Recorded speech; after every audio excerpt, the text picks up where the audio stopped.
Hi, hello, welcome to the Alvia transfer news discussion where, we are trickling down towards the resumption of the new league season. The 2025-26 season is beckoning across Europe, especially in the top 5 leagues. And some clubs are still busy in the transfer market. Others are quite content with their purchases so far. Others believe they need to augment the squad.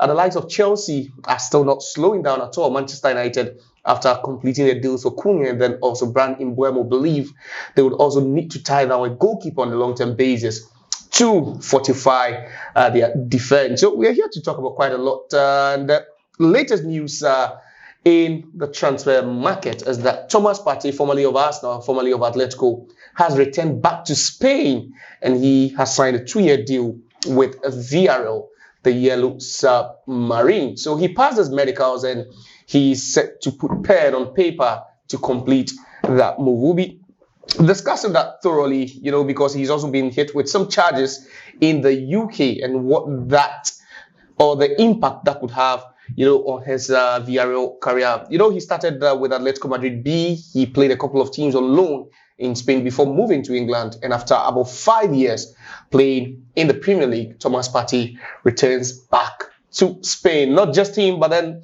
Alexander Isak has been making the front pages of the newspapers in recent days. But then he's set to return back to Newcastle and train with the club. Benjamin Sesko also is making the news because he's been a subject of interest to both Newcastle United and then also Manchester United. But which of these two clubs will end up tying down the 21-year-old Slovenian as the transfer saga continues to unfold? I'm joined here with two expert analysts as far as transfer discussions is concerned. Our first to my extreme left, and then also have Courage here to be helping us digest the issues. We'll start off with the Thomas Partey issue. We all had the bad news days after Arsenal decided that they were not going to renew his contract. He became a free agent. 3 days later, he was charged for, 5 counts of rape, 1 count of sexual assault. But then, at the back of that, the good news we are hearing not long ago, about some 5 minutes ago, is that Thomas Partey has agreed to join Villarreal. So he's back to the Spanish La Liga, where, started for him his professional career. And those charges are still hovering around. But then now let's talk about Thomas Partey in focus. The World Cup is in just less than a year. There's quite a lot happening. But first, what would this move mean to the Ghanaian international? Well, Josiah, nobody is going to be in doubt. Nobody's going to question the technical know-how of Thomas Partey, because over the past couple of years he's exhibited, he's shown that when it comes to being a box-to-box midfielder, or being a proper midfielder, he's got the qualities, he's got the tactical awareness. But I am very, very surprised with this move, you understand, because I thought that at age 30, he was going to wind down his career in the Saudi Arabian League, you understand? Yeah. Because that is where the big bucks are, right? So throughout this transfer, I expected, or I have expected, that the Partey was either going to move to either Saudi Arabia or move to another club in England. But the probabilities were more towards clubs in Saudi Arabia. But to have gone to Villarreal, I think that it is probably to stay in shape. You understand? To still be at the highest level, competitive, to be very competitive, awaiting the World Cup. But you can take it from different angles, you understand? Because you can take it from the angle that, is he trying to stay competitive? Is he trying to, still be in discussion when it comes to European football? And is it that he's made enough money to the extent that he has rejected the millions that the Saudis were able to offer him? So you can take it from this perspective. So I am not really surprised, because Villarreal, when it comes to Spanish football, is a very, very big club. So ideally, I would say it's a downgrade, you understand, because moving from Arsenal to Villarreal, because Arsenal for the past couple of seasons have been competing, you understand, for winning trophies. But they win nothing. Even though they've not been able to. But if you look at the level of competition, if you look at the level of progress that Arsenal have been able to make over the past 4 or 5 seasons, they've made so much strides, you understand. But they are now going to Villarreal, where a decade from now, the last time they had a sniffing was, I think, 15 years ago. So it is not necessarily staying at the highest level in terms of clubs that he's going to play for, but the competitiveness of the league. So moving to the Spanish La Liga is not a downgrade, but moving to Villarreal, to me, I think that's a downgrade. But Kari, let me bring you in. Champions League football is assured because Villarreal finished 5th in the La Liga in the 2024-25 season. So they are definitely assured some games in Europe. But do you think the main reason why Partey decided not to move to the Saudi Pro League, but rather remain within Europe, especially in the top 5 leagues, is because he knows that the World Cup, is beckoning and he needs to stay, play at a certain level to make the squad? Just as Paul said, it's too much of a downgrade for Thomas Partey. From Arsenal to Villarreal. Come on, let's be fair. Like, how huge of a downgrade is it? Like, is it based on history or recent achievement by these clubs? See, if you are projecting Villarreal against a random team and Arsenal versus a random team, who are you going to watch? Yeah, I understand, but the point is, it's not that much of a huge downgrade. Isn't that huge? If Arsenal Villarreal, isn't that huge? Like, yes, if Partey in the La Liga, it's definitely either Real Madrid or Barca. Exactly. Even Atletico Madrid in 20 years hasn't been that competitive. So if you are moving to the Spanish La Liga, it should be either Real Madrid or Barcelona. A team that finished 5th. A team that Villarreal, of course, yes. So you agree with us. It's very much of a downgrade, right? But not a huge downgrade. Let's put it into proper in terms of perspective, like in terms of wages, everything. I think if you have moved to a certain Aston Villa or even Nottingham Forest, I would have been okay because you still get the chance to be projected to the world and then partake in one of the most competitive or the most watched football league in the world. You see. And then to the extent that cutting off his wage more than 100%. But he had to, didn't he? See, the highest earner in Villarreal is on 96,000. Sorry, 69.6 K. Okay. And then Thomas Partey was earning 270,000 K in Arsenal. So how much is he going to earn there? So, but definitely he would be the highest paid player at Villarreal based on his credentials. And it's going down to 70K. No, but he's better. He's definitely better than. Sometimes they give leeways to market players. Just like what happens in the MLS. You understand? We have market players who are not within the structured salary cap. So they are given wages that are above the salary cap. So they could go overboard. But I'm just not to accommodate it won't be anything close to 200,000. But should we rather focus on his earnings as a player, or rather focus on how the player's aspirations to stay competitive until the next World Cup? I don't think it's a matter of staying competitive, because if you want to stay competitive, I mentioned earlier. But these are teams. Let's not act as if these teams were interested. No, you see, Josiah, there are clubs that were interested in Partey. Even Arsenal was willing to renegotiate. Yes, you understand? Yes. So that is why I did indicate that I do not know the reasoning behind the decision. You understand? I mean, sometimes player preferences come into play. You understand? And don't forget that Partey had been in Spain for more than 10 years. Prior to moving to England. So he might find Spain more of a comfort zone. He might find Spain more of a home compared to maybe the English Premier League. But I think Arsenal were willing to tie him down. Arsenal were willing offered him an extension. The only problem was the money. Money, yes. You understand? So more money. If that becomes the bone of contention, then on what basis then did he move to Villarreal? So that's where the news about Arsenal trying to tie him down becomes questionable here. Because if Arsenal were trying to tie him down, there's a place where he's established a place for himself. He's one of the most, influential figures in the dressing room. You think Partey would have just given up all that just to move to Villarreal? For what, a fresh start, or just to stay away from the media? Which one? Let's critically look at the options. I think his thoughts backfired. He was planning to get a bit more than the 270K he was earning, maybe somewhere close to maybe 300,000 or 320 or something. Elsewhere, even if not Arsenal, he was thinking maybe a certain Juventus will come in, or a certain Bayern, or even maybe Manchester United will come in, but then. So that's why he rejected the Arsenal bid and then waiting patiently for another team to bid higher. But then, unfortunately, no club came in. Then if Arsenal were still interested. Look at the scandals as well. So that's are we looking at that as one of the reasons why Partey decided he gambled and then lost. Courage. You see, when people talk about a scandal, I tend to say that they do not really understand legal jurisprudence. You understand? Because I have always believed that every accused person is innocent until a competent court of. By this case, that's not what you're saying. There's nothing missing Greenwood. No, so now, you see, no. So it's about the reputation. Yes, about the reputation. No, Courage. Let me finish. There's a difference between being accused and being found guilty, either partially or fully found guilty. Do you understand me? What I don't like about the English is the fact that the moment you have been accused, your image is forever tarnished. Yes, so that's what I'm coming. Even if you are not found guilty. Even if you have been found not guilty. So that's the culture in UK. No, you see, that is where the problem is. I do not know if that is behind the reasoning. So that's what you are supposed to go by. No, for now, because that's why we are looking at all the possible factors that could have led to his signing for Villarreal. That is why I'm saying that. I do not know the reasoning behind it. I do not know what his legal representatives have advised him on. I get to the point. See, Greenwood could have stayed in England. Do you understand? Yeah.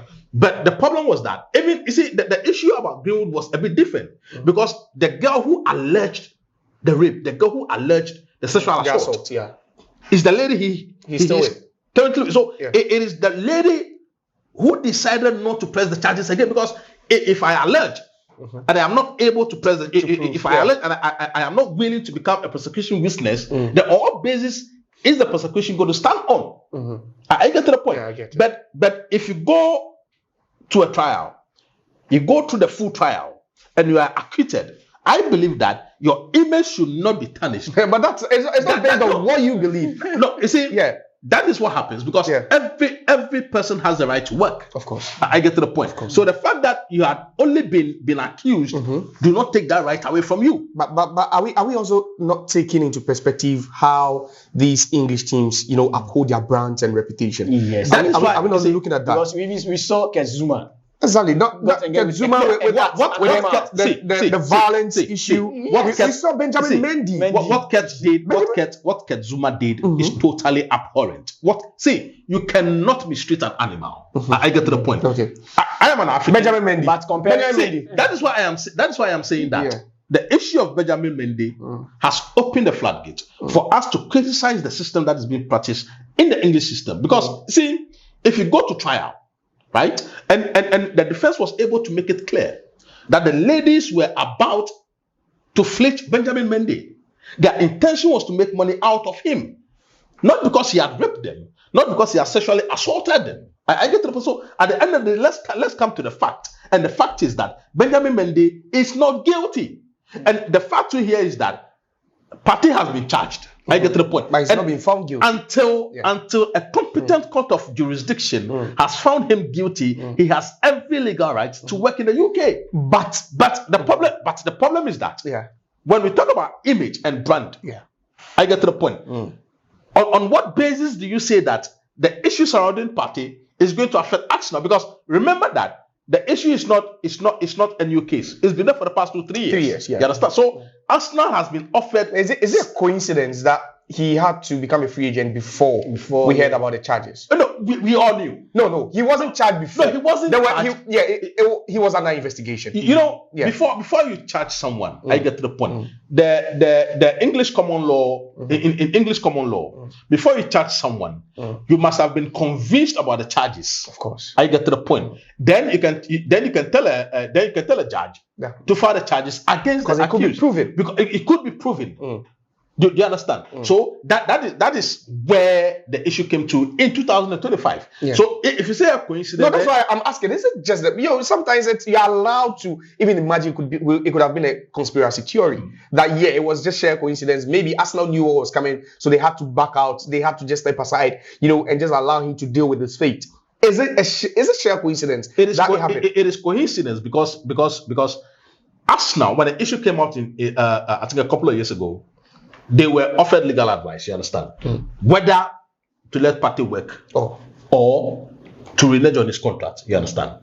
They were offered the advice that he could still work, he could still be paid because he has not been charged, he has not been prosecuted, he has not been found guilty. Do you understand? So on that basis, I wouldn't say that Arsenal did err You understand? Then it comes to 2025 where his contract has ended. Then charges were brought. Yeah. Someone might say it's a conspiracy story. Someone might say it's coincidence. I say it's coincidence because it is a prerogative of the prosecution to prefer charges when they deem it fit. When they deem it fit. But 3 days after becoming a free agent, it doesn't matter. See, it doesn't matter when. It doesn't matter when. You understand? You see, we have to face the fact. You understand? I mean, these footballers are exposed people. You see, so look at what currently is happening to Achraf Hakimi. You see, they are exposed people.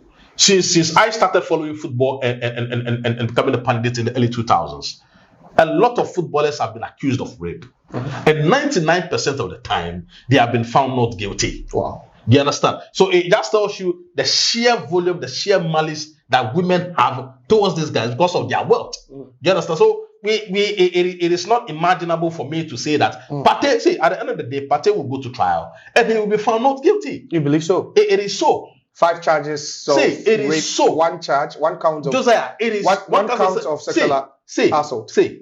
Let me be frank with you. Okay. Right. What is more nauseating about this issue is the fact that the former girlfriend is included. Of course. Then 2 other ladies. It's bullshit.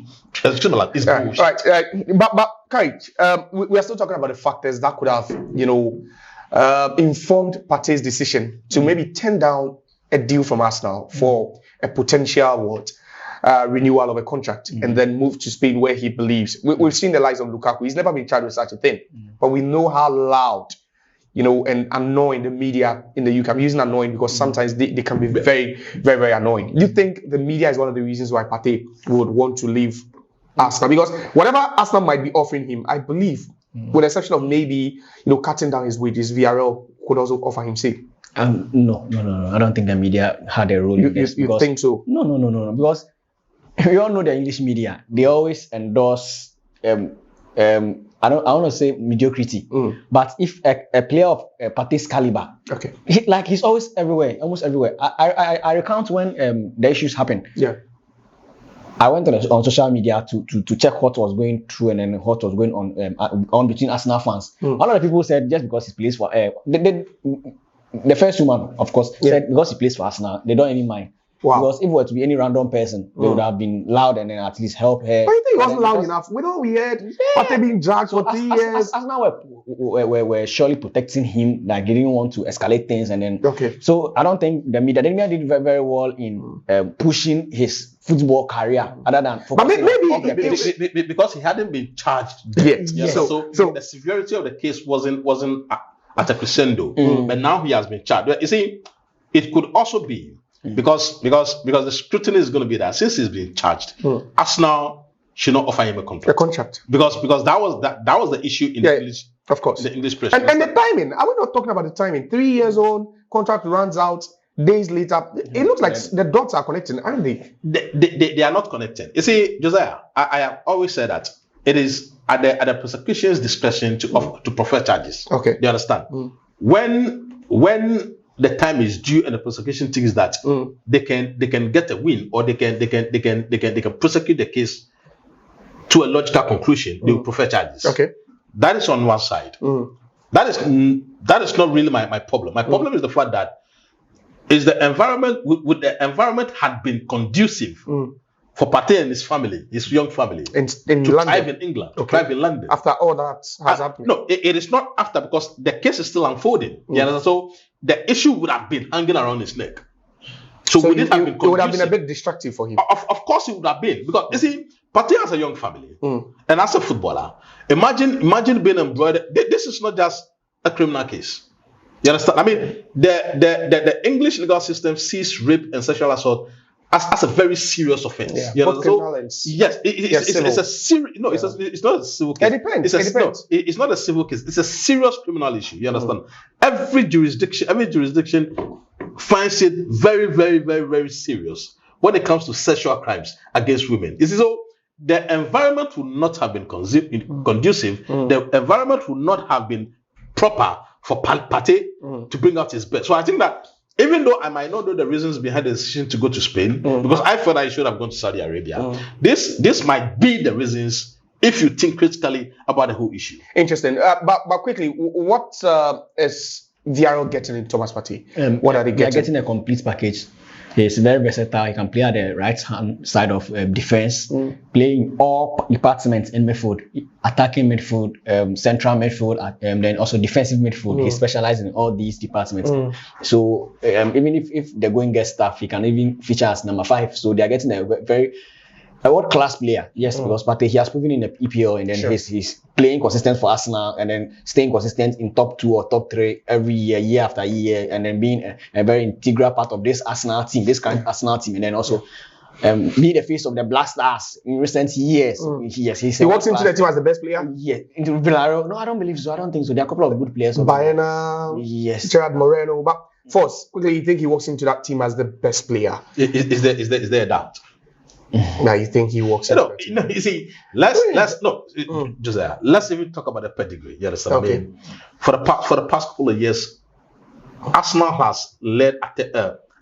Partey has led Arsenal to the brink of European Championship. You understand? Sure. To the brink of EPL Championship. So walking into Villarreal, Villarreal is not the Villarreal we used to know. The Villarreal of 2-3 seasons ago cannot be equated to what Arsenal has become. You understand? And in that Arsenal setup, Alessandro Partey is a kingpin, right? It's a focal point for that team. And if you look at the height that he has gotten to, walking into this Villarreal squad makes Alessandro Partey the go-to person. Okay. But I doubt whether the team is going to be built around him. Remember, he's 30 plus. He's 32 now. 32 now, yeah. So the team is not going to be built around him because you also remember his injury problems. You know, so that is another angle from which you would have to take the whole discussion from. Is he going to be injury free? I think so, because the tempo in the Spanish La Liga is a bit slower and lower than the tempo in the EPL. So that is also going to help his body to recover and recuperate a lot more than when he was in the EPL. So yes, it's going to be there. All right, gentlemen, let's move on to some more transfer news. Let's make a stop in Manchester. We're not looking at Manchester City. Let's look at Manchester United. We are goalkeeping issues. Now, they've linked with a move for Gianluigi Donnarumma, whilst they still have Andrew Onana. And there's a big, issue, because some believe that there's been this divided opinion as far as Onana being a top goalkeeper is concerned. Now, let me begin with you, Courage. We are looking at Andrew Onana, who, for most United fans, hasn't really attained the level of a world-class goalkeeper because of some, schoolboy errors, or elementary errors he's been making. And we're also looking at Gianluigi Donnarumma, who has just 1 year left on his PSG contract. He's won the Champions League. He was at the final of the FIFA Club World Cup. He's won the Euros with Italy. You think it would be a smart move from Manchester United to bring in Donnarumma, replace Onana with him? I think that's not the best department for Manchester United to be trying to make replacements and stuff. Because not the goalkeeping department. Okay with the goalkeeper. Especially for a goalkeeper who has conceded 140 goals plus in 2 seasons. But then if you count the number of shots faced and then saved, I think he's done better. Hey. Yes. Onana is not the problem of Manchester United. You think that's not their biggest priority? Yes. They should focus more on their attack and then some midfield duels, because I don't see any reason why you should be chasing after a goalkeeper when you have Onana, a goalkeeper like Onana. Onana is one of the best in the Premier League, despite facing some challenges in just last season. When he came in as one of the best goalkeepers. He moved from Ajax to Manchester United, was straight to the Manchester United 11. Yes, from Inter. Yes. So and then if you look very well, that's the same part Donnarumma passed. He also came from the Italian Serie A, from AC Milan to PSG. Moved to PSG. But younger, he's only 26. Yeah, he's 26 and now 29. In goalkeeping, the more you age, the more you become finer. So he's aging like a fine wine. Okay. I don't think Onana is the problem of Manchester United. They should focus more on other departments, which is the attack, obviously. So, but then being linked with one of the best goalkeepers in this current football era, because you cannot count 3 goalkeepers without mentioning Gianluigi Donnarumma, obviously. So it's a good decision. It's a good move if you are being linked to Manchester United. But then he's coming to make their cash, I bet you. Because if Donnarumma is coming to Manchester United, on what basis, or like what's his priority? Because you're not playing in European competition, you're not playing in Champions League. You finished 15th last season. You are trying to rebuild your team, and then he's leaving PSG, who are currently the European champions. So what is he coming to achieve? Which upgrade is he coming for in Manchester United? So definitely to be based on either the money is huge, or he ought to come and then enjoy Manchester, the city of Manchester. So Manchester United should rather focus on other departments and then let Onana lead them. Interesting. Force, let me take your views on Donnarumma being linked, because PSG also announced the signing of Lucas Chevalier, a 21-year-old goalkeeper from Lille, also following the footsteps of Donnarumma, just like how he started. And now Donnarumma has just 1 year, giving an indication that he could be leaving for free next season. Now United themselves, they've got problems, of their own. Their goalkeeping area hasn't really been solidified. You think this link, Donnarumma being linked, and even if it should happen, you think it's going to help Manchester United? Well, it depends on how you see football. You understand? Because I am a traditional purist when it comes to football. I don't believe that goalkeepers should be good footballers. Okay. I believe that goalkeepers should be shot stoppers. Yeah. Right? If you have qualities that transcends being a shot stopper, maybe you can distribute and play the ball. Fine. You understand? But to me, ideally, I want a goalkeeper like Casillas. I want a goalkeeper like Petr Cech. I want a goalkeeper like Jesse Dudek. I want a goalkeeper like a Buffon. Their fit is not good. You understand, when it comes to distributing the balls, but the essence for which they are imposed, they are the best in history of the game. Do you understand? That is the essence of being a goalkeeper.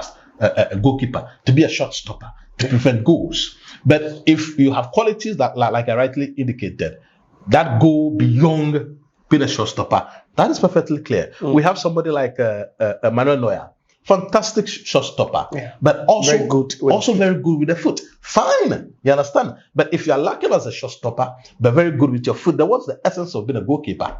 Then you should just transcend to become an outfield player. You understand? But on the issue of Donnarumma coming to Manchester United, I think that even though Manchester United is not in Europe, Manchester United is one of the 3 biggest clubs in world football, no matter where their situation is currently. From 2002, when Real Madrid were not winning the European Championship, well, Real Madrid were not, the Real Madrid that we know today, right? Players still were willing to play for them. It shows you the pedigree that they've been able to create. Players should be willing to play for Manchester United, not necessarily because they're not in the Champions League, but because of the pedigree. Because this is Manchester United, you understand? And no matter where PSG is currently as the European champions, you can compare the status of PSG to Manchester United. Yeah. But is Donnarumma going to help United? I doubt, because if you look at the errors that Donnarumma has committed during his time at PSG, they are comparable to what Onana has committed during his time at Manchester United. You think so? I don't think it's an upgrade. You don't think Donnarumma is an upgrade? It is not. On Onana? Donnarumma is not an upgrade on Onana. Wow. Let's look at the trajectory of Onana. At Inter Milan, he was probably one of the best goalkeepers in the world.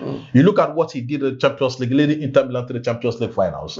It took an exceptional goal for Man City to win that match. You understand? He came to United. The first season was great. The second season he had problems here and there.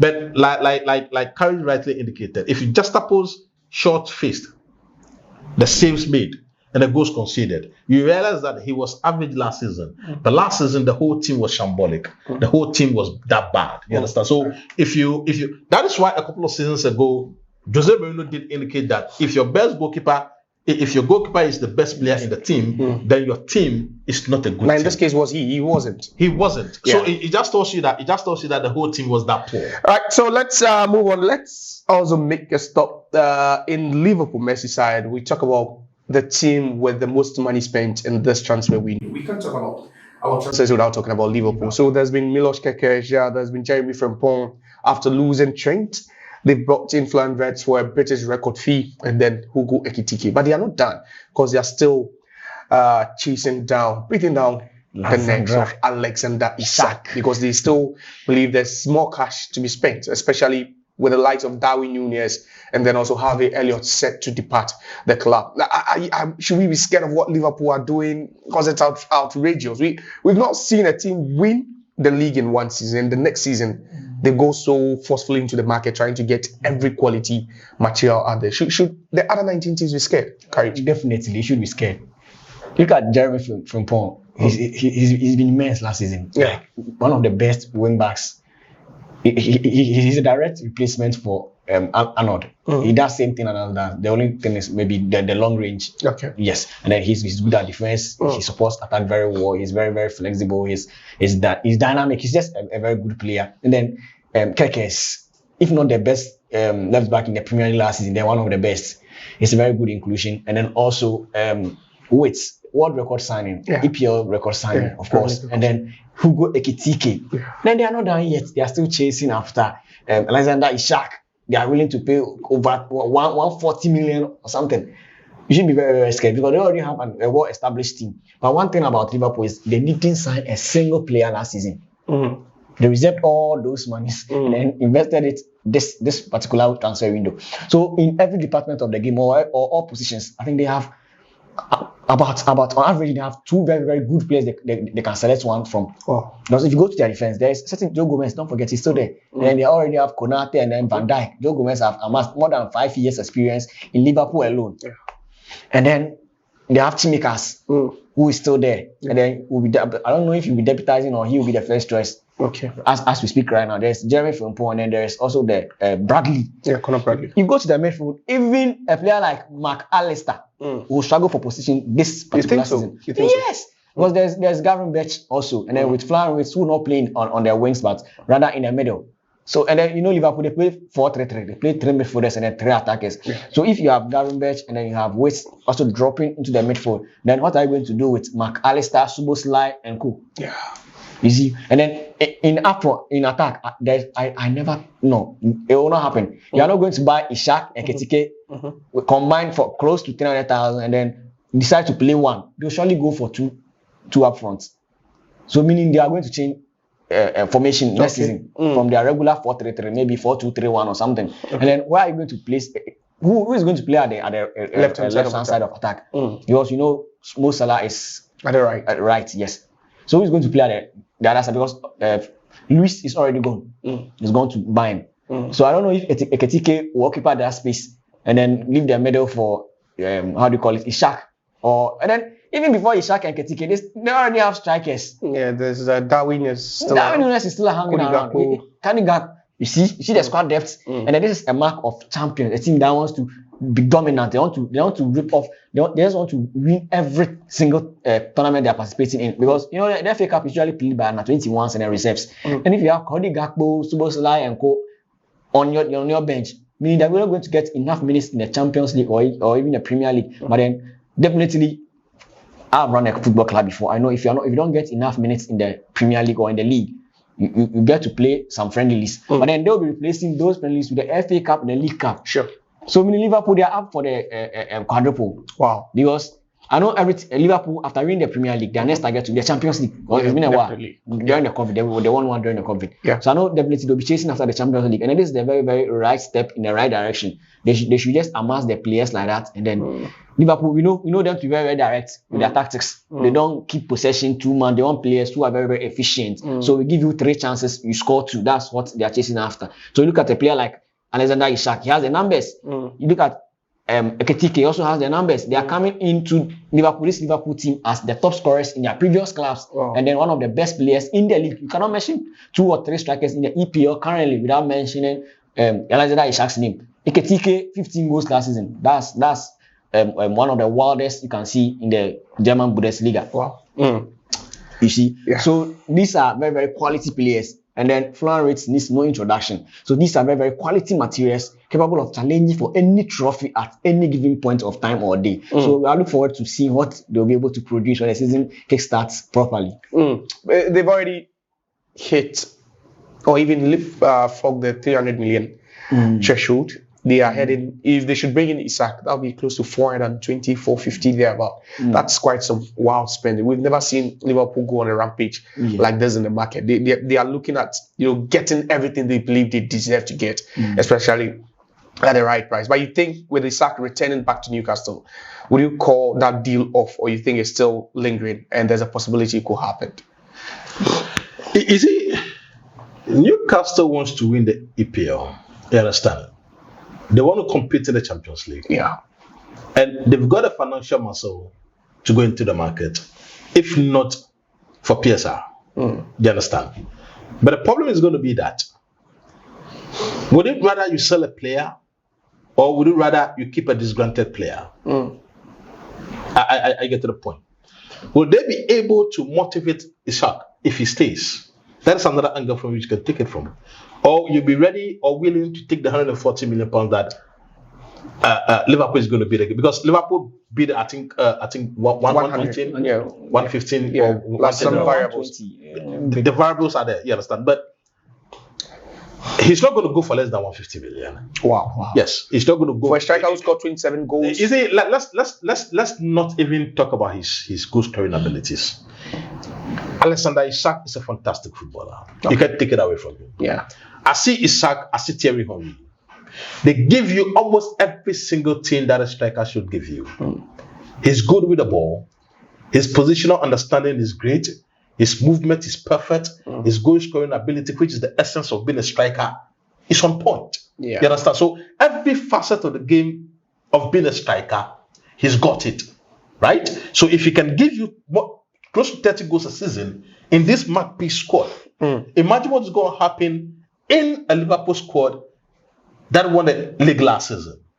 My only problem is that is Mo Salah going to be willing to share the burden of scoring the goals? I get it. Because for the past 6-7 years, he has been the top scorer for Liverpool. Yeah. And Isak is not going to come and try to be second fiddle. So that is another angle from which you can take it from. And remember that Isak wants to play in the Champions League. Yeah. He wants to win trophies. These are players with serious mentality of winning trophies. And I doubt Newcastle will provide him with that platform to be challenging for trophies currently. So he see the reason why it is also easy for Liverpool to go in for Isak is the fact that he has not been courted by different clubs. Do you understand? Like the price would have been serious. Yeah. It would have been humongous if Madrid were courting him, if Barca were courting him, if Chelsea were courting him. So in as much as he's a very, very serious striker, he doesn't have the market, the demand is not there for him. So Liverpool sees it as an advantage for him, for them to go in for him. And it's going to be favorable for Liverpool to go in for him. And remember that it's like 26, I think 26. 26. So even if he gives you 5 years maximum, it's going to be 31. You wouldn't have a huge sell-on value, but he might have delivered you 2 Champions Leagues or a Champions League or 2 EPLs. Yeah. That would have been enough to cover your outlay on him. So yes, he's a top-notch striker. He will fit into the Liverpool squad perfectly, but I doubt Newcastle is going to let him go. All right, gentlemen, thanks so much. There's still a lot happening in the transfer market. We'll subsequently be talking about them as and when they happen. United are still chasing Šeško. Newcastle are also in the race, but Newcastle are only prioritizing keeping Isak. And in the event Isak moves, then definitely Šeško will be his replacement. But then it's always a pleasure having you guys to talk about football, especially, and also the transfers. Thank you to Force. Thank you, Agent, to you out there. So it's been an eventful episode of the transfer news discussion on the Media channel. Don't forget to subscribe, like, and share the content. Like, subscribe, share the content, and also you can just leave a comment what you think of these transfers, especially Thomas Partey, after being not able to renew his contract with Arsenal, now signing a 2-year deal to join La Liga outfit Villarreal. We also spoke about Andre Onana, who is being forced out of Manchester United because United are lining up a replacement in Gianluigi Donnarumma. Let's hear from you as well. Bye.